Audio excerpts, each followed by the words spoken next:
Hi, Malaka. Hi, Harley. Hello, everybody listening. Hi, guys. Welcome back to Sonder Salt, the weekly food podcast about the magic of eating.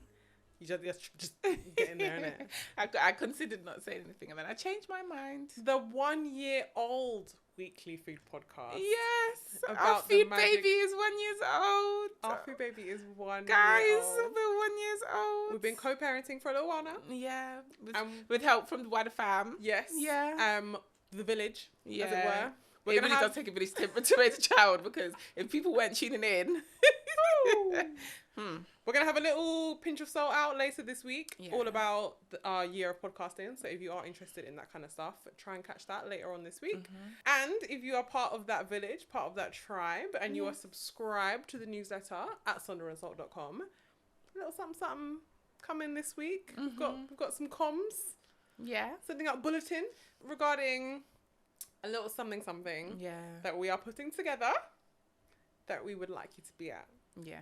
So if you are a subscriber to the newsletter, definitely check your emails. Everyone is welcome. Of course, as long as Everyone you is love, welcome. as long as you love food, you're more than welcome to join. So check out Instagram at some point this week, but newsletter subscribers will be getting special perks and access to Yes. this little something that we have going on. So if you haven't signed up already, if you haven't signed up already, if I'm feeling, depends how I'm feeling this week. If you join up today, today's Monday, but episodes out every single Monday, yeah, and you miss it, maybe I'll send it out again on like Wednesday. okay, Maybe. okay, Can't make any promises. yeah. Can't make any promises. To be honest. But you know, See how it goes. see how I'm feeling. I would personally just sign up right now. I'd pause this bad boy and I'd go and sign up and come back. Yeah. Yeah. Right. Another way that you can say happy birthday to us is to write a review. If you've been listening to this podcast for a year and you have not written a review on Apple Podcasts, Why? What's going on? you hate It us. literally takes a couple minutes. On Spotify, you can leave just a star rating. Stars. But on Apple Podcasts, we would appreciate a little line, a hey, tell us what country you're from, where you're listening from, your favourite episode, what you've loved so far, and even what you want to hear. Yeah. Yeah, we want to know. Talk to us. And if you'd like to support this podcast into year 2, 3, 4, 5, you can visit buymeacoffee.com/Sonder and Salt. The links for everything, newsletter, almost said tickets there, but you know, maybe there's a ticket link in the bio, maybe in the description of the bio, maybe I don't know. Every single link we're talking about is in the show notes of this episode. So thank you so much for rocking with us for 1 year. Thank you so much, guys. But the show must go on. We have people joining us today from Lithuania. Labas. Yes, which means hi in Lithuanian. I want to do like a 1 year of every language. We could. Edit together all the clips of every time you've said. Could. God, that sounds like a something. piece of work. But I like Around the World with Malaka Miles. Long may it continue. Oh, thanks. But to be honest, we're running out of countries. Are we? 75 plus now. World domination. World domination. Thank you for everyone that is rocking with us. Food highlight of the week, Malaka. Well, I think we've got a few that we've shared. We We've do. eaten out quite a bit together, probably in the last month. Because we've been working. Last week, we celebrated, obviously, the baby's first birthday. Baby's first birthday. And so we decided to pop into our fave, Cafe Coco, and we just had a bit of a light lunch. So we've spoken about Cafe Coco. I've spoken about them a couple of times now. If you check out sonderandsalt.com, you can find the episode that we spoke about it in detail. Yeah. And it was a pizza episode. It was. So definitely check out the website. You can listen back to that for a full review. But I had the baked chicken again and some broccoli. Yeah, And I think got I had- some sides. I got the bread and the burrata. Yeah, we kept it light. We even Yeah. had you had a non-alcoholic cocktail, Yeah, and I think I had zero the juice. cocktail. Yeah. Was it good? It was good. It's Yeah. weird when you don't have the alcohol, but you have the salt. Because, you know, it's like salty juice. I feel like you need the tang. It was missing, like, that kick that some non-alcoholic spirits give you. Of, Like at the back of the throat. The back of the throat to Okay. make that level of salt worthwhile. But it was good. It was good. Okay. My chicken was good. A little bit drier than the last one that I had. But overall, I still enjoyed it. No complaints for me. Yeah. And we also went to Giggling Squid together. Giggling Squid is a Thai restaurant chain. Yes. Yeah. Which is pretty decent. It is. Like, it's good. I like it. I do. I've been to the one in Windsor before, and then we went to one more locally. I've been to a few. Really? I've been to one in Cambridge. I've been to one in Bath. I've been to the one in Brentwood. I've been to the one in Hornchurch. Giggling Squid connoisseur. You know what it was? I spent years eating basaba. Yeah. And there's nothing wrong with basaba, but there's just less of them. now I feel like it's It not has hitting got- like it it's ha- yeah, used to. it's not hitting like it used to. Yeah. Once I became more aware of like Giggling and Squid and where they were, I was Yeah. like, oh, well, I'll pick that. I'll just try something Yeah. new. I'm out of my Basaba era, but Okay. I enjoyed it. Giggling Squid I like. I had the lunch, one of their like lunch set menus. So The it's like tapas. it's like a large plate with 4 sections, and then you get like a couple of nibbles, maybe a curry or something, and then a rice dish. It was nice. I wouldn't order it again. I just don't think I love that format. Okay. With a little bit, it's picky bits. It's Thai picky bits. Nibbles? Yeah, you guys. I don't really know what I was thinking. In fact, I know what I was thinking. I thought it was gonna be like smaller versions, but like fuller plates. Whereas Okay. it was like a little tasting menu type of thing. 2 little chicken wings and then a bit of calamari. So what I had, I enjoyed, but I just didn't love the format. And you added some broccoli. Yeah, broccoli and pak choy. The broccoli and pak choy That was was nice. good. I had some I of really that. like that. That was Yeah. good. I got, Yours look really nice. Yeah, Yeah. I had the king prawn pad thai, and Malika was thinking just of it going, those prawns are really juicy. Yeah. Those prawns are really juicy. I was feeling Was like- away a little bit. They were quite juicy. Yeah. they were quite How was the juicy. arancini balls? Oh yeah, I had like a Thai red curry. I think they were arancini to start Mhm. with, which was interesting because they didn't have cheese in them, and most arancini is like Mhm. risotto, cheesy risotto. But I liked it because the actual crust of it was giving bottom of the paella. Yeah. It was giving that kind of chewy rice. What do they call that in the Middle East again? Oh, I know exactly what you mean. I watched these Iranian ladies on TikTok Yeah. always flipping the pan over. I can actually hear the word in my brain. Yeah, the bottom of the Yeah. pan. If you know, let us know Yeah. wherever you're finding us. But I know exactly what you mean. Mhm. That takes a skill, and then they tap it Yeah. a little bit, and then like, is it in Yeah, one yeah. piece? That's kind of what the crust of those arancini were like.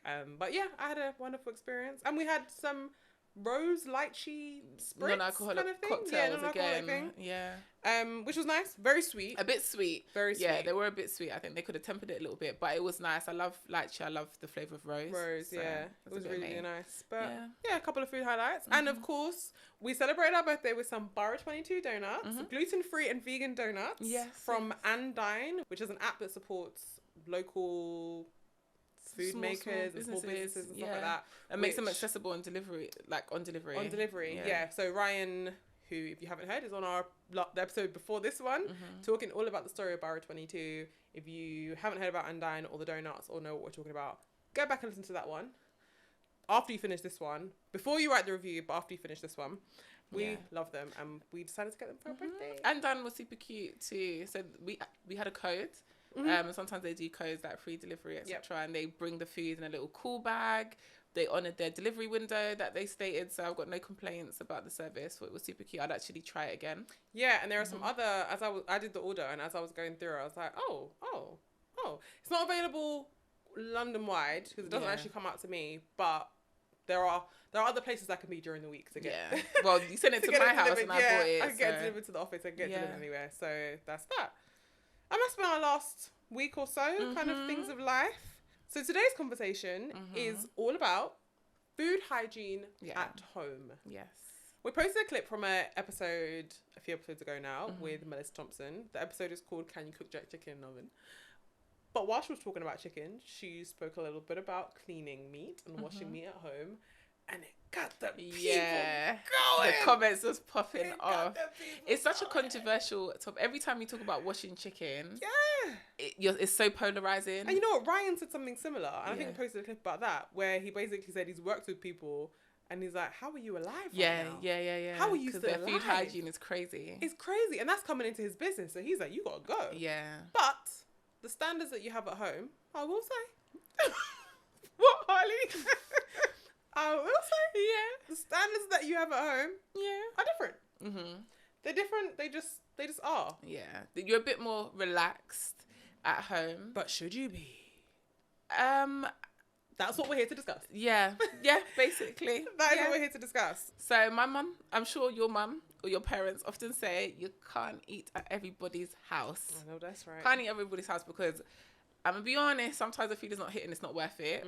Outside of that, some people do not practice safe hygiene practices. They just don't. So whether you're hosting, you're cooking for yourself or for your family, it is imperative that you have good food safety practices, because if you don't, what can happen is you end up with food poisoning. And if you've ever had, I'm sure most of us have had food poisoning at least once in our life, and it's not nice, it's not pretty. So we've got a bit of facts and figures about food poisoning, because I don't think people fully understand how prevalent food poisoning is. And in most cases, it's something that will pass through your body, be a bit of discomfort or quite a lot of discomfort, and you'll be okay. But it is something that can actually be fatal. I have a little definition of food poisoning. Okay, go on. If you hear little ruffles, I have notes, as always. Yeah. But the notes I'm actually referring to, we're going to come back to in another episode, because these are my notes from my level 2 food safety training. But food poisoning, as per my level 2 training, an acute disturbance of the gastrointestinal tract resulting in abdominal pain with or without diarrhea and vomiting. Okay. I don't want that. I've had it. I didn't like it, and it was very uncomfortable. If we're being real, most people probably don't practice perfect food hygiene at home. I don't always practice perfect food hygiene at home, but practicing good food hygiene is not about the complete elimination of the risk. It's about managing it and minimizing it to try and avoid ending up with food poisoning. Every year, there are approximately 2.4 million cases of foodborne illness in the UK. The estimated annual cost to the economy from these illnesses is £9 billion. So that could be people taking time off from work. That could be the strain on the NHS. There's just all different types of things. Research shows that the cause of the illness is often a microbial pathogen carried over into food from the environment, or from livestock, or even from people. So for the most part, food poisoning is not contagious, but like you said, Harley, it does sometimes show up in vomiting and diarrhea, and therefore it can then become contagious or be passed on via people. Food poisoning can actually disrupt the gut microbiome and trigger persistent health effects, namely a specific form of IBS, or irritable bowel syndrome. Long past the actual intake of the food. Exactly, called post-infectious IBS. And there was a study which showed that 10% of those that experienced a bacterial infection reported symptoms for up to 10 years. And if I'm being honest, last year, or was it last year or the year before, I got food poisoning from a party, some bad chicken, and it actually took me a good couple months to get rid of the symptoms I was experiencing. I was finding extreme discomfort whenever I ate it for a little while. So pathogenic bacteria and their toxins that you may have heard of include things like E. coli. Yeah, that's a popular, very common one, and salmonella. There are also many other ones that I can't pronounce. One which is known, I think people just say staph. There's many, but they produce toxins when they go in the food, so they don't need to multiply to like make someone ill. They're already in the food that you eat in. There are also some foodborne diseases that come from contaminated water sources. So it's not necessarily like stale, it's not off, it's not like dirty, but it's like a carrier. It's a carrier, and it's something in the water, which is very common, I think, when people go on holiday. Like people drinking the water or having the ice. If it's made from like non-bottled water and things like that. But the most high risk foods are, well, and this is again from my like professional business like listings: cooked hams, sandwich fillings, prepared salads, ready meals, pate, quiche, dairy cream cakes, and hot foods. Sounds like your picnic. It sounds like your picnic. It does. And that one bacteria can become 1 million bacteria in 5 hours. Yeah, that's crazy. So we're going to go into a lot more about this, but just from the top line, salmonella is like the second most common bacteria, and it is found in all sources of food, but raw meat, untreated milk, duck and hen eggs, birds, vermin, and domestic pets all can carry salmonella. Okay. So, as we go through this episode, the question we want you to ask yourselves, and we've been asking ourselves as well, is would your kitchen get a good food hygiene rating? So you can think about it before we start sharing the information, because you're probably going to say yes.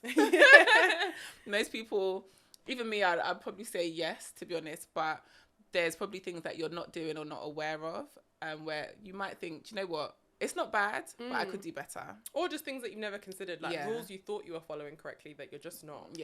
We're going to start off with one of the biggest appliances in your kitchen, which can be problematic, and it is your fridge. The fridge. In terms of food storage, most of us utilise our fridge quite often. And actually, The average fridge in the UK is actually, the temperature of the average fridge in the UK is actually set too hot. So your fridge should be set to a temperature of either 5 degrees Celsius or lower. Yep. Can't tell you what that bad boy is in Fahrenheit. You're going to have to do the conversion if you are not from a country that follows Celsius. But it should be set to 5 degrees Celsius or lower. And it's actually a fact that on average, 470 pounds of otherwise edible food in the average UK household is binned every single year because the temperature is not set appropriately. Yeah, that's interesting because my mum's always said it around Christmas time, at home particularly, that the fridge is too full. Like, it's not going to be cold enough. Well, yeah, that's like, an important point, not to overpack your fridge. Not to overpack the fridge, which is why they've just moved, and all my baking stuff that obviously I used to bake from their house is in their garage now. And we sold a lot of it because I don't really do it anymore. But the fridge, my fridge, Mum was like, we're going to keep that for Christmas. Oh, just because for the overfill. Plug it in for 2 weeks, just to take the pressure off of your home fridge. Because you do buy groceries for a slightly longer period of time around Christmas, and you buy a lot more meat. Well, my house, we buy a lot more meat than usual. So my mum's always saying, no, don't pack up the fridge, Yeah. It's not going to be cold. Yeah. But speaking of fridge temperature, there was a time, I don't know what was going on. Maybe my fridge was actually packed and I knocked the temperature gauge in the fridge and it set the temperature higher than it should have been. And I took some chicken out. Actually, no, I didn't even take it out. I went to the butcher's, bought some chicken, put it in the fridge, and by the next day, it was stinking. Absolutely stinking because the fridge temperature was way above 5 degrees Celsius, and this had become a pantry at this point. It wasn't even a fridge anymore, and quite a few things died overnight. I wonder why then, like, why do they allow us so much control? I don't know, that's actually a good question. Why do they let us run our fridges at anything above, like, I don't know, 8 degrees? I don't know. Or maybe it's not, maybe it's because of the amount of food inside. Maybe you do need a bit of variability, because if you had one garlic or one something in the fridge, having it on 3 degrees, it might freeze.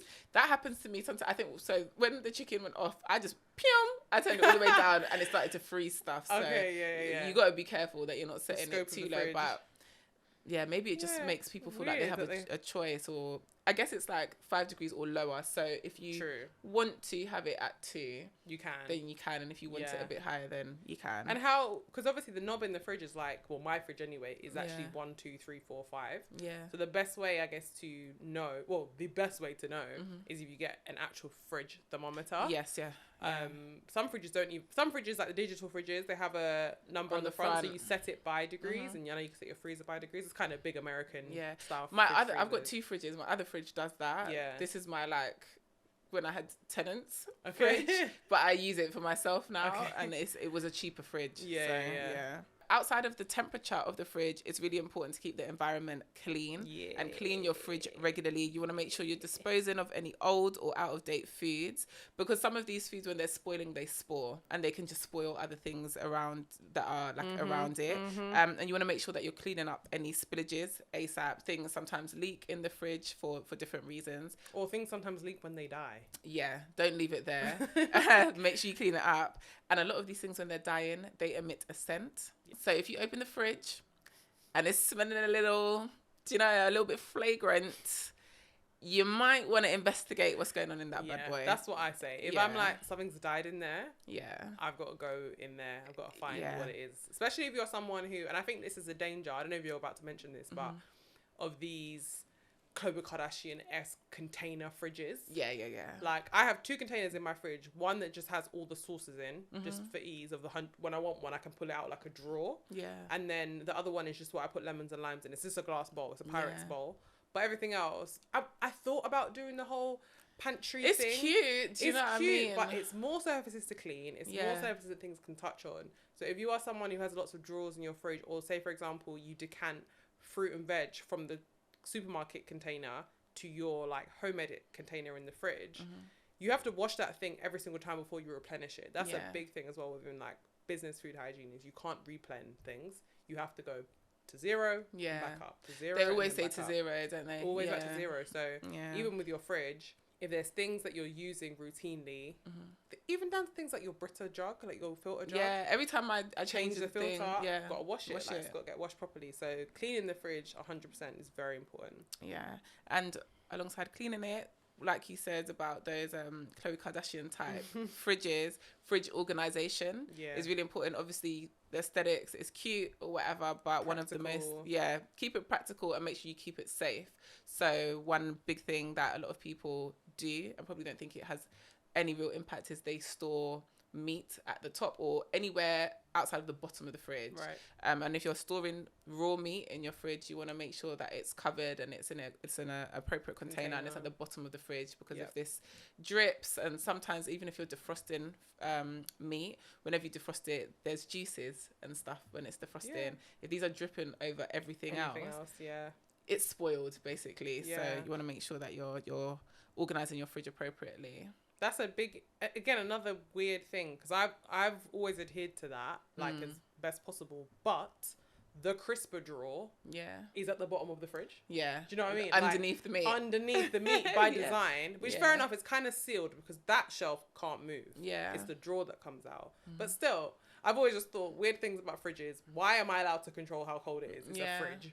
And why is the bottom not the bottom? Like, you literally told me to put vegetables there.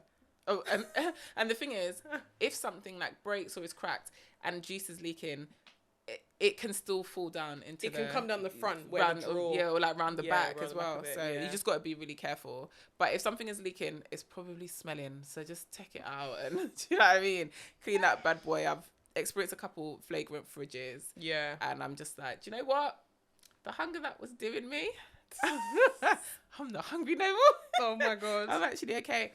So fridge temperature under 5 degrees, and freezer, the guidelines are between -18 and -22 degrees, which might seem really, really far. But if you think about the fact that water begins to freeze at 0 degrees, you got to freeze meat. We gotta go, and keep it frozen. Yeah. So important things are just make sure your door's always closed. Yes. Like closed. That's another thing that can affect the temperature is if the door is not opened or closed. So not opening and closing the door unnecessarily.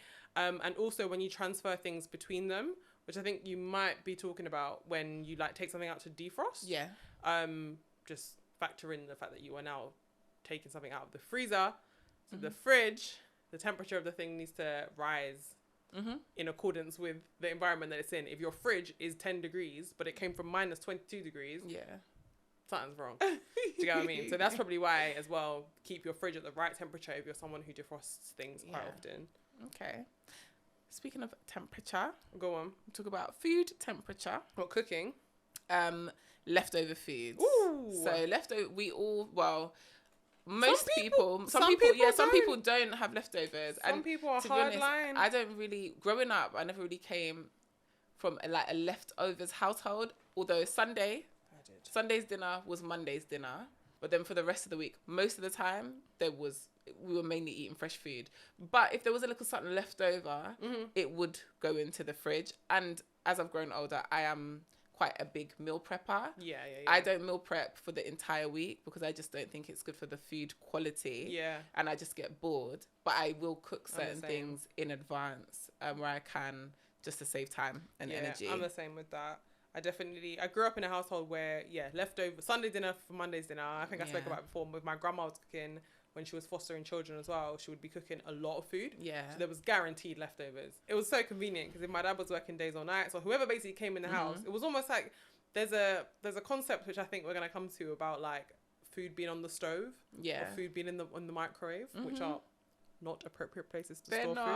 They're not safe places to store food. Once it's cool, it's gotta go in the fridge. Exactly. But I think that was how I grew up, because the kitchen would be tidy to a Jamaican standard every single day, like everything put away. Yeah. You want something to eat, it's in the fridge, you got to warm it. Something to eat, put it in the microwave. It's in the fridge, you got to go and warm it. Yeah. But we definitely had a leftovers household growing up. Yeah. Yeah, we had leftovers here or there, but we were cooking regularly. So we cooked regularly in my house, So there wasn't like a lot of leftovers, but we still had leftovers. It was just so interesting. Those two things, being heavily freezer people and being leftovers people. In my individual house where we were 3 people, we were actually neither. Like there was only Sunday dinners. My mum would cook enough knowing, but I think it's just the nature of growing up 3 people. I'm not someone who cooks too much. Yeah. Do you know what I mean? I'm not really someone who cooks too much. My parents are not really people who cook too much. So we'll cook fresh every day, kind of always have, except a roast dinner. Yeah. Because you have like 10 items, you don't finish them all. Yeah. But day to day, pretty much like 3 portions, like that's it. That's how my life's been. I think my household, they like to have a pot rocking. Like they just like to have a pot rocking, and the preference is fresh food. Yeah. So when my mum had the time, or when my dad had the time, they would cook. And then there was a period of my life where we had somebody that would help us out, and she would cook because the preference was just to have fresh food. I think it was how they were raised. So it was always a preference. But then obviously sometimes time permitting, you just couldn't do it. I mean, you did have leftovers. Yeah. How are they being stored? So, can't tell you how they were being stored, but I can tell you how they should have been being stored. So if you are going to have leftovers, you want to make sure that you're not putting the food in the fridge when it is too warm. Because if you put food in the fridge when it is hot, it can raise the internal temperature of the fridge beyond the recommended max. And like we just said, your fridge should be 5 degrees Celsius or lower. Do you know how many nights I've stayed up until the food cooled? Really? Yeah. Like as in now. Like as an adult living by like I'm literally like like I've got to wait till the food cools down. I did see online a suggestion that if you basically make like a bain-marie with cold water and put the containers in, it helps it to cool quicker. I just feel like it's doing a lot now. But you know what it is? It's not usually the food I've cooked. It's usually if I've got a takeaway. The reason I've probably got a takeaway is it's probably late. So it's probably like 8 p.m. and I've got a curry, a rice, a naan bread or something. For some reason, the curry place near me is made of lava. Yeah. Lava. Okay, that thing takes so long to cool down. But yeah, I would just leave food to cool. But do you know, I really don't like saving takeaway. I don't like I really will try my best to squash that bad boy down into my stomach. It's not a good practice. It's just because I can't always guarantee what they have or have not reheated. Yeah. And good food safety. Yeah, practice. For good food safety. Once it's been reheated once, it shouldn't be reheated again. But obviously I know that most people, once you spent your money, and I do it sometimes, if I just can't finish it, it's not getting in the bin. Yeah. I do always usually try and scram it down. Yeah. But the reason I try and scram it down is because for whatever reason I'm having that takeaway today, I don't want these reasons here tomorrow. Yeah. Yeah, no, literally. when I'm down in the dumps, I'm like, tomorrow's a new day. So we're wrapping this up tonight. Binge this bad boy. Tonight, yeah. Get it in. That's whatever it takes. Yeah. And then if there's I don't know, prawn or chicken or something, I'm like, rice can go in the bin. Right, any day's rice. So I can have rice. But I'm like, ordered a naan bread, finishing that. Yeah. The prawns, finishing that. Oh, absolutely. Anyway, we digress. To wrap that up, you want to aim to cool down any hot food or warm food within 2 hours of cooking. Get that bad boy in the fridge, because the other side of that is if you leave it out for too long, the bacteria can start to multiply. Yep. And it's no bueno. So we both utilise our freezers quite a bit. I love my freezer. You love yours more than me. I do. And I've got a freezer outside. You got a chest freezer? Yeah, like a big freezer. So when I go to the butcher's, I will buy a little bit more than I need to now freeze it. But it's really important to note that freezing food does not kill the harmful bacteria in food. It pauses the bacterial growth at these temperatures, and then once the temperatures are higher, like you start defrosting it, they will start to grow again. So I always say, and I've said this before, if you do want to utilize your freezer for any fresh food, you need to make that decision ASAP. Yeah. You don't want to cook something, leave it in the fridge for 3 days and then freeze it, because you are freezing it. Trapping that bacteria. Yeah, it's already started to spoil. Yeah. It's already disintegrating. Yeah. If you buy meat on Tuesday and you decide, by Thursday, actually, I'm not going to cook it, I'm going to freeze it. You're not freezing it at its best point. And that's why when you buy frozen vegetables, sometimes they say... Frozen at source. Yeah, and they can be better because they're frozen at peak freshness. Yeah. If you're the type of person that goes and then 3 days later you decide to freeze it, and then you're saying, well, I don't understand this, because you're not freezing it at its optimum point. I watched a whole, what's his name? That guy on BBC, like Dom something. Who's that? I don't know. He usually does like, the bald-headed guy. He's always doing investigations, Panorama, and I think I know he's one. Yeah. Anyway, he I watched years ago. He followed tomatoes from the can back to the source. And he was so surprised at the speed at which it goes from field to can. Really? Once it gets in the can, it takes a while to get to the supermarket, to get to your house. Like, he followed, I think, maybe back from their house. But he was literally like, okay, so it got picked hours ago, and it's already basically preserved in the can. So he was testing it for level of nutrients as well. He was like, are canned vegetables any less nutrient dense than fresh? And he basically said that tinned tomatoes have more nutrients in them than fresh. Really? Yeah, because they're canned at source and they're preserved. Crazy. Because that's what the degradation is. Like, the degradation, like, if something's moldy, it's not good for you anymore. It's true. Yeah, it's true. And the conditions of fresh food supply chains are so stringent because the food is so sensitive. Yep. It's really hard to manage and contain and maintain freshness in a fresh food supply chain because temperature has such a big impact. The best way to defrost food when you are taking out that meat that you bought in bulk is to defrost this meat in the fridge, because when the temperature of the food is above 8 degrees Celsius and below 63 degrees Celsius, the bacteria can grow and multiply, and this is known as the danger zone. So by defrosting in the fridge, your food should never enter into the danger zone. I don't always do that, I'm gonna be honest. Yeah. So you see, both the things that you just spoken about, I'm not that well versed in. I do use my freezer a lot, but I will buy frozen food more than I freeze food. Fresh food, okay. So that's just my preference. Like, I will buy frozen raw prawns, I will buy frozen fish fillets. Yeah. To me, that's a convenience thing. I'm not like always that happy with it. Yeah. But it's a convenience thing. I don't have to worry about this food hygiene like stuff. I don't have to think about this. But then sometimes that food does need defrosting. Like the frozen prawns, you can't cook those from frozen, even though some people do, and make reels and recipe videos doing so. Oh. Anyway, that I don't do that. Yeah. But you're right. I will usually put them. I will. There's a thing in the kitchen, an appliance in the kitchen called a blast chiller. Which you see it on a lot of baking competition shows. They put it in the blast chiller to like firm up the buttercream. Yeah, it does exactly what it says on the tin. I will run something of a blast defroster. Yeah. By putting the prawns on the side, like in water. Force defrost. That's what I call it. Yeah, force defrost. I will do that. But I think because I'm like remembering to take them out at 5 p.m. Yeah, and then they're defrosted, and then I cook them by 6:30. Yeah. Do you know what I mean? Do you know what I mean? Do you know what yeah. I mean? Like, you know yeah, what's a bit of bacteria? No, it should be okay. Like, usually it's okay. It hasn't proved to be a problem for me. Yeah. So. And I will say notes. How was I? Yeah. Notes that I've got here from my food safety guidelines. Yeah. This is mainly. I mean, it's not all around meat, but my business, for anyone who doesn't know, was a home bakery business. So you have to complete the course. You learn about things that you may never do.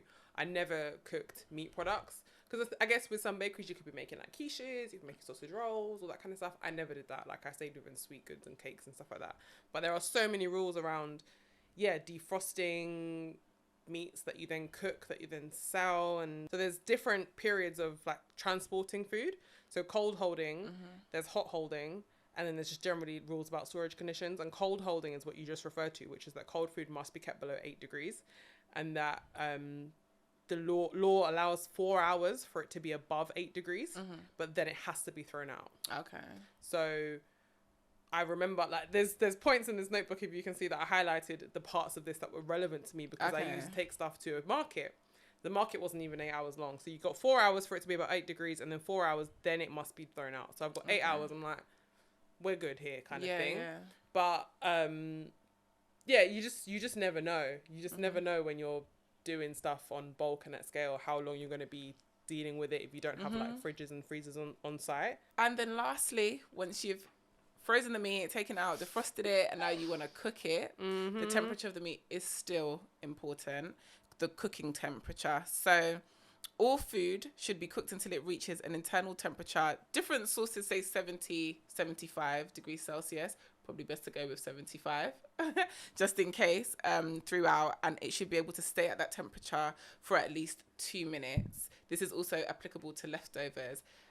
They advise, and it is strongly advised, to purchase a food thermometer. Yep. This is not something that I use on a day-to-day basis when I'm at home. I have to. Why? One as a probe. I used it the other day when I was on the phone too. I remember. Yeah, I used it because I was cooking duck to check the internal thermometer of that. Generally, it's a probe thermometer. You can use it for anything. Yeah. But I am not the most confident cook when it comes to whole pieces of meat. Okay. So the way I've grown up has been like fillets, breasts, thighs, legs, whatever. So I remember buying it for Christmas dinner 3 years ago because I was cooking a turkey. And I was like, I'll be damned if I kill anyone on Christmas. But before that, I also had the laser one. So the baking wise, I had a laser one because I would need to test the temperature, of meringue. Because I would use pasteurized egg whites, which was just easier because then you don't have to clean the thing. Like, it's not going in anything. And I also have a candy thermometer. So that's more about the candy. The actual recipe. So that you submerge in sugar syrup. Because sugar has different temperatures to have different textures. So it can go to like hard caramel, it can go to like soft caramel, that kind of thing. So I actually have 3, but my laser one is in a box somewhere. But yeah, I have something to say about that.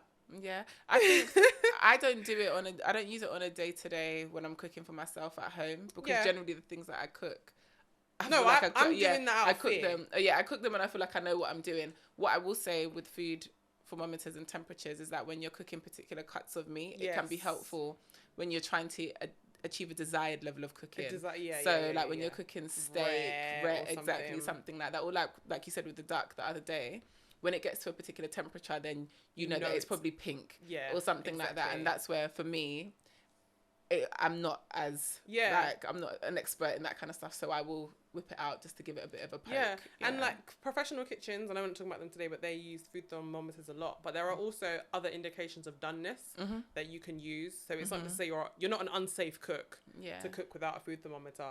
It's my preference when I'm cooking pieces of meat that I'm uncomfortable with, that I get comfortable. So in order to do that, I want to check. I just want to go through the thickest part of the chicken. I want to get through to the corners. I want to check that myself. So I like that. It helps with precision, and it helps to keep people alive.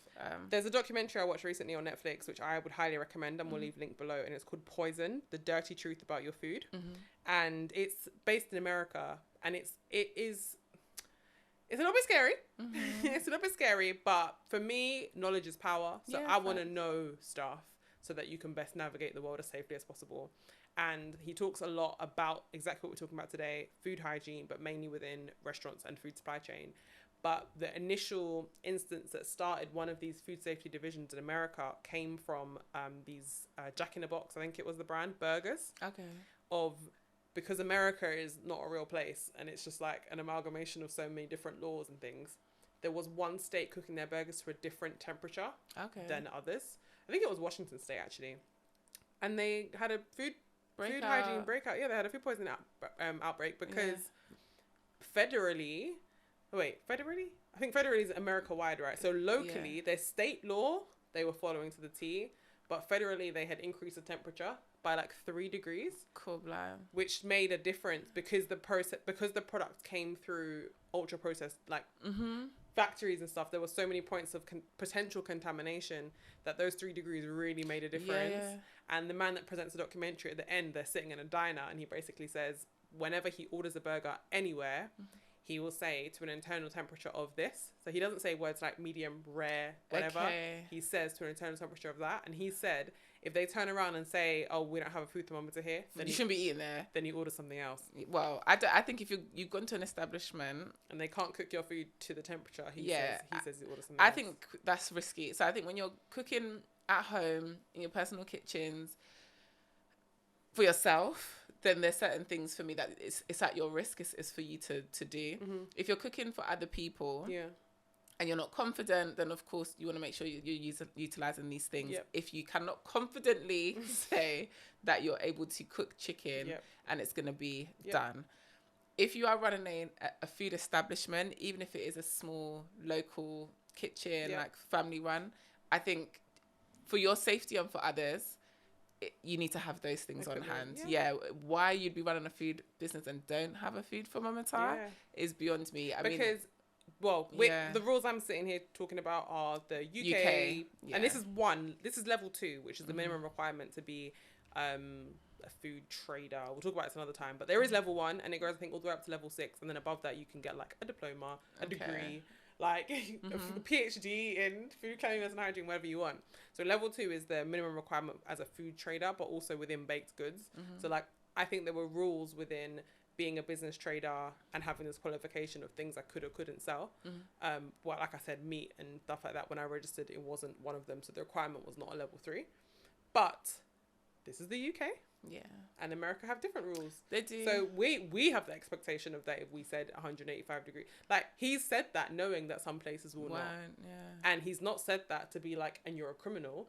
He's been like, yep, okay, probably because we're in Arkansas. Like, do you know what I mean? Like, there's definitely places that it's not against the law. Yeah. But it may be against best practices. Yeah. A lot of our practices as well, which we can talk about on the episode where we talk about like actual running a food business, come under EU directive. Right. And the EU laws are quite strict and stringent. So the UK and the EU has got a reputation of being, sometimes to a fault, quite strict. Yeah. And it can drive up waste or issues in other areas. But then from a lot of people's perspective, it's ultimately, for the most part, to increase your safety and your experience in a lot of different ways. So we'll come back to that one. Yeah, I think that one's a bigger conversation. Stick a pin in it. Yeah. So moving on, do you know the difference between use by and best before? When you're out shopping and you're looking at these products, when something says use by versus best before, do you know what the difference is, Holly? Use by is suggestive. What? Pardon? Use by is suggestive. Right, okay, go on and I'll let you know if you're right or wrong. No, you can't reference your notes. Right, I'll tell you. Shall I tell you? Okay, I'll tell you what the difference is in my life. Okay. I'll tell you what the difference is in my life. Okay, go on. So, use by don't mean nothing to me. Okay. Okay. No, wait, sorry. Best before. No, it's too late. No. Best before doesn't mean anything to me. Okay. Because that's what it says on the tin. Yeah. Use by. Yeah. Is the death, the date of death. I was getting concerned. I'm not gonna lie. The date of death of that I was getting product. concerned. Yeah. Best before. See, okay. Realistically, in my life, there are things that best before will matter to me on, and there are things that use by will be the guiding light. And I think that depends on what the product is, but also like my life of them. Like, say for example, a can of something. I'm not gonna eat it in the last month of its life, no matter what it says. Why? Because it's been in the can for 3 years anyway. Yeah. The food supply chain Like, with canned foods is so quite long. When I see September, like right now, okay, it's September. If I see December, it's nearly dead to me. Yeah. Like, and that doesn't mean December. It means like October. Because the fact that you think I can push it to December means it's probably over by now. So do you know what? I don't buy a lot of canned stuff. I do like tin, I know you do. Tin tomatoes and a couple of beans and stuff. I don't really hold too many cans. But I have worked in places before, and this is not with tinned food. It's just with food with an end date or a suggested end date, where the suggested end date is driven by quality. And when they want to push it for whatever reason due to overstock, they can extend it to the point where after this point, it is well and truly dead. Yeah. But this is the end date for optimum quality. Yeah. And also safety. Because then, say for example, like bread. Yeah. Like if you buy bread, bread's longest life may be a week. Like the date on the tag is probably going to be a week. So this is factory bread. Factory bread. Yeah. Applying that logic to my bread in my real life. Yeah. I'm going to assess the bread itself. Yeah. Do you know what I mean? So it's like weird. If it's been in a can, if it's been like super preserved or it's super processed or whatever, I'm like, I'll move the date forward, thanks. But bread, I'll go past. Really? Are you one of those people that toast moldy bread? No, of course okay, I'm just checking, because you said use by it for a second. I know it was a bit shaky. Well, this is the thing, because people who put the bread in the fridge, I don't put bread in the fridge. Why? Well, to be honest, I don't buy sliced bread. Okay. But I just don't do that. Yeah. I have done that when I've lived by myself, but I'm not a sliced bread person, so that's just probably why not. If I buy bread, I'm buying like a sourdough loaf or like ciabatta, and when it's dead, because it's stone rock hard. Trust me. So I can't eat it. It's gone off before it's gone moldy. But people who put bread in the fridge don't read the date either. I don't know. I can't speak for them. I don't eat that stuff. It literally rips me up to shreds from the inside out. But just to clarify, because we had a bit of a shaky start. But also, sorry, just before you get your definition. Yeah. One thing I do is, say for example, things that I do freeze with dates on them. I think it's because of my food safety training. If you go through my freezer, everything's written on with a Sharpie pen because it's like, I will read the thing. Say, for example, you put me onto the gluten-free Warburton's bun things, put them in the freezer, and it says, you can freeze, consume within 1 month. So I'll put the open date on them, or I'll put the date I bought them on them. So there'll be like a couple of dates, but you can gradually see they're getting a little bit longer. And I would say the only time I don't make a note of that, say, for example, I've put those in the freezer, there's only 4. They're going to be done, but they're done by Monday. Yeah, for real. Like, they're done by Monday, so I might not make a note of it. But there's like, I know there's tomato passata in the freezer that I know I've got a date on. I've got okra in there. I've got a date on. I've got chickpea curry in there. I've got a date on. So yeah, I guess I would make the date in accordance to, I cooked it today, I'll give it a month, give it a couple of weeks. But I think the longer things have the date for me, the sooner I will eat them. Okay.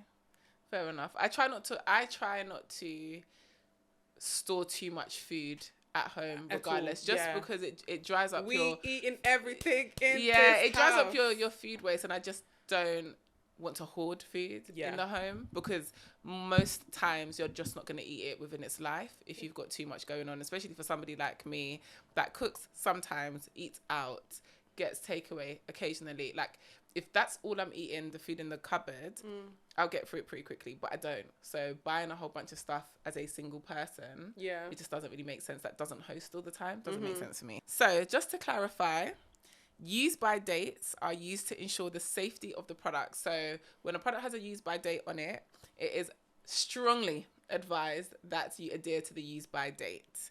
Beyond that point, the product is now dangerous. It's considered dangerous to eat because the bacteria is multiplying probably at a rapid rate. Whereas best before dates are suggestive and they are used to ensure quality. So you may be about to answer this. Does everything have a use by date on it? No, some things have a best before date. But some things are both, like eggs. No.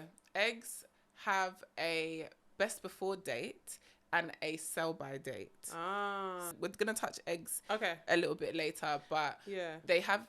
Sometimes there are 2 dates, and then some days there are... Eggs in the UK, I think, should always have 2 dates. Yeah, so it should have like the sell by date. Yeah. So if you go to a supermarket and you pick up eggs and the sell by date was yesterday, legally they shouldn't be doing that. Right. It's actually problematic. One thing I've noticed when I do care is when you get the production date and the... I don't know if it's used by or sell by date. Probably used by date on them. Yeah. Is crisps. Sometimes you have a crisp or a popcorn, and you're like, it doesn't taste as good. Not crunch. It's not crispy. And I look at the production date or the best before date, and I'll say, oh, okay, like it's within date. Yeah. I just made it a little while ago. Okay. Yeah. I just made it a little while ago. And again, legally, they can sell it to you. They can do that, but. We don't need to put use by dates on our home produce, do we? I'm like, oh, how? No. So basically, what would you mean for your home products? For things that you cook at home? Yeah. I think food that you cook at home, if it's stored in the fridge, it's advised to eat within 2 days. You shouldn't be eating anything that is more than 2 days old. For people that like to cook for 7 days straight, I can't. The food quality alone puts me off from doing that. If you freeze food, I believe they say up to 3 months. Yeah, 3 months is what it should be in the freezer. So take from that what you will. There are some exemptions from date labeling when you're buying product outside. So fresh fruit and vegetables do not have to be date labeled. Often they have a best before date, and that is because supermarkets and retailers want you to have the best quality. And so it's, like I said, it's suggestive, and they're saying beyond this point, it's no longer its best quality. We can no longer guarantee. And that's why they have that there. Things like wines, liqueur wines, sparkling wines, things like that. Beverages containing 10% or more volume of alcohol, which I've noticed when I've had a bottle of alcohol sitting there for time, and I go to look on the back and I'm like, oh, okay, but I didn't realise it just doesn't have to have one by law. Baker or pastry cookwares, given the nature of the content, usually when you buy a pastry, you're eating that bad boy now. After 24 hours, the quality has disintegrated. There's also rules about your intention. Like, if you sell something with the intention of it being eaten within that period of time, you don't have to date it. Yeah, like a sandwich. Well, like a food to go. I think it's food to go. If it's not like packaged in a way that it has the seller has an intention of it to have a long life, then I don't think you have to date it. Okay, interesting. And then vinegar, cooking salt, solid sugar, confectionery products consisting almost solely of flavoured and or coloured sugars, chewing gums. So those are the few things that will probably not have any kind of date labelling on them. Yeah. Like you said, sometimes, Holly, there's a like sell by or display until date on some products, and those are for use by the retailer. And it's to help them to control stock. So in my early days of my career, when I left uni, I worked at a major retailer, and I worked in the forecasting team. And in order to manage availability and also waste, we would use the display until or the use by. You'd have end dates in the system, basically. So when you're forecasting, you know that this amount of product is going to fall out of the system. It's wastage at that point. So I need to replenish or ensure that there is appropriate replenishment for it. So it's like a bunch of this product is going to be end dated. Maybe we need to put it on promotion. Because this is going to drive X amount of cost into the business. Well, that's what they do at Christmas. I'll never forget the day I did my Christmas shopping too late. I think 2 Christmases ago. Like, as in, it was Christmas Eve and I was in Tesco. Everything was 17 pence. I was like, this is wonderful. Because somebody's over ordered. Someone got to get it out. Like, when I say everything, I mean like bags of carrots, all the bags of root veg and Christmas veg and stuff like that. And I was like, what's going on? And then as I loaded up my basket, I realized, oh, I'm doing what they did. I'm buying too much. I'm buying too much. And that's obviously why. And then now I come to think of it, I'm sitting here thinking that's why when things are not bagged, I guess, you're there like looking for the best banana. Like, because there's a banana for everyone, you know? There's a banana for everyone. And avocados, I guess, as well. Like, bananas are actually one of the biggest drivers of food waste. You said this on a different episode. I think I probably have, because of the appearance. People are really funny about the appearance. And so you end up... It's not actually necessarily in the supermarket. It's when they get home, where people think, oh, it looks a bit... Don't like it anymore. I've got 2 that are in there now looking a little freckled. But... Do you know what I'll do now? What? Whack them in the freezer. Oh, okay. Yeah, you could actually make a cake with them. Everybody probably noticed, in the UK, I should say, there was a lot of news and buzz last year around Waitrose removing best before dates from, I think it was about 500 of their fruits and vegetables. And a couple of other retailers had done it that year. Marks and Spencer's had done it. I believe Aldi had done it. I think even the Co-op on specific lines. I remember coming out the pandemic thinking... This is how they're going to kill us next. Is that what you thought when they removed the best before? Oh my gosh. Because, well, now that you know best before is suggestive and it's about quality and fruits and vegetables don't have to have a best before, they removed them in a bid to tackle food waste. Because the thing with best before on fruits and veg is that there's often nothing wrong with it. It's just not as aesthetically pleasing. There's an initiative called WRAP, which is Waste and Resources Action Programme. I believe they're a charitable organisation. And they estimate that 70% of UK food waste comes from households. So it's the things that we are doing within our household, our shopping practices, that are driving a significant amount of waste. The relationship between what retailers do promote and encourage and what shoppers do and habits that they form. I think that's a conversation, a very big conversation for another day. But ultimately, as a consumer, it's important to acknowledge your shopping habits and your role in it. And try and reduce your food waste as much as possible, because I used to be a culprit of that. I'd buy so much salad products for all these amazing salads, things that I wanted to make. The stuff I could not consume it quick enough. It just wasn't realistic. So now I like baby spinach. The basis of my salad is often baby spinach. Unless one item. That's it. Unless I'm actually hosting, or I can guarantee that I'm going to get through this. I'm eating salads every day, every meal for the next 3 days. I won't buy it anymore because I'm just going to waste it. I will add to that from the Netflix documentary that I mentioned, Poison. That one of the another major outbreak point of salmonella in the US food chain, I would say, because we do have different standards to them, is within prepared salads. So prepared salads was on the list of things I said was high risk, but he recommended that if you are buying prepared leaves, you buy individually varieties, because the fact that there's a mixed bag means that you've mixed sources. Okay, makes sense. So you're mixing now potentially 3 different farms, or more, maybe like bistro crisp salad might have like a good few things in it. And the reason being, I won't spoil everything for the entire documentary, but it's a documentary, so people might know this. So it's not that the leafy greens are dangerous or unsafe in general. It's that the leafy green production in the US is happening too close to the cattle production. So it's the E. coli and the bacteria that naturally is present in your gut that the cattle are passing in their feces. Rainwater is then bringing it into the water supply chain, and then they are using natural drainage water that they are filtering but not like sterilizing or cleaning as filtration water. As you're saying it just sounds crazy. It sounds it's insane, cow like, doo-doo water. It's cow doo-doo water lettuce. Water, yeah. Cool, blind. And various leafy greens, and they've had to set up this leafy greens association to basically find rules, but the biggest problem is I'll let you guys watch the documentary, but Poisoned on Netflix. Poisoned. There is a very, very interesting and stupid reason why this is allowed to go on, and it's just the segmentation of America. It's just that federal takes care of this, local takes care of this, national takes care of this, and they're just not agreeing on what the rules are that protect the people. Wow.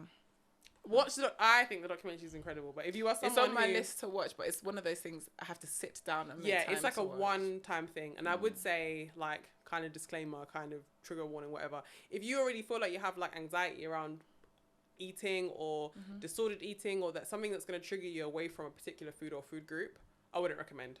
Because it talks about a good few different food items. So if that is you and that's applicable to you, I would say, as someone who is strong-headed and resilient, I was like, yep, I'm buying watercress and rocket and mixed leaf salad today.